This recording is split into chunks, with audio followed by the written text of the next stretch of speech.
നമ്മൾ പലപ്പോഴും ഒരാളെ സംബോധന ചെയ്യുമ്പോൾ അത് അവരെ മോട്ടിവേറ്റ് ചെയ്യുന്നതാണ്. രാവിലെ കുട്ടികളെയൊക്കെ നമ്മൾ വിളിക്കുമ്പോൾ അങ്ങനെ വേണം വിളിക്കാൻ. എടാ ആ സുന്ദരക്കുട്ടൻ എന്നൊക്കെ പറഞ്ഞ് രാവിലെ തന്നെ എണീറ്റ് വരുമ്പോൾ ആരാ ഇത്, അമ്മയുടെ മോനല്ലേ, ആ മിടുക്കനാണല്ലോ എന്നൊക്കെ പറഞ്ഞു വേണം എഴുന്നേൽപ്പിക്കാൻ. പണ്ട് ഈ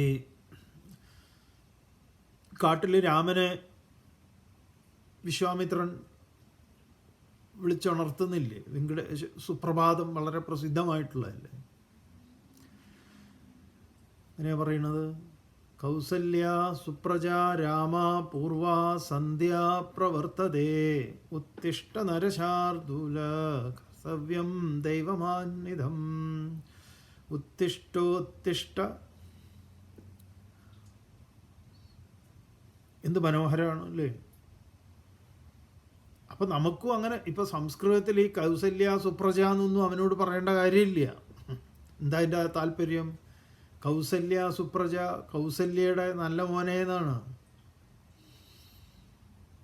പൂർവസന്ധ്യ പ്രവർത്തതേ, മോനെ ഇതാ കിഴക്ക് സൂര്യൻ ഉദിക്കുന്നു, ഉത്തിഷ്ഠ എഴുന്നേൽക്ക്.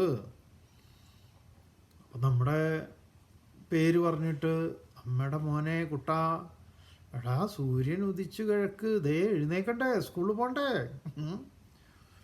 കർത്തവ്യം ദൈവം, എന്തൊക്കെ കർത്തവ്യങ്ങൾ ചെയ്യാനുണ്ട്.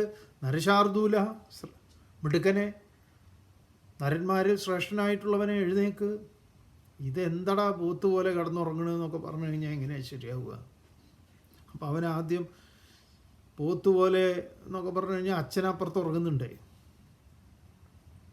അപ്പം അപ്പോൾ ഈ സംബോധനകൾക്കൊക്കെ പ്രാധാന്യമുണ്ട് എന്ന് പറയാം. ഇവിടെ സംബോധന മഹാബാഹു, സാധ്യതകളൊക്കെ ഉണർത്താൻ കെൽപ്പുള്ള പര്യാപ്തനായിട്ടുള്ളവനെ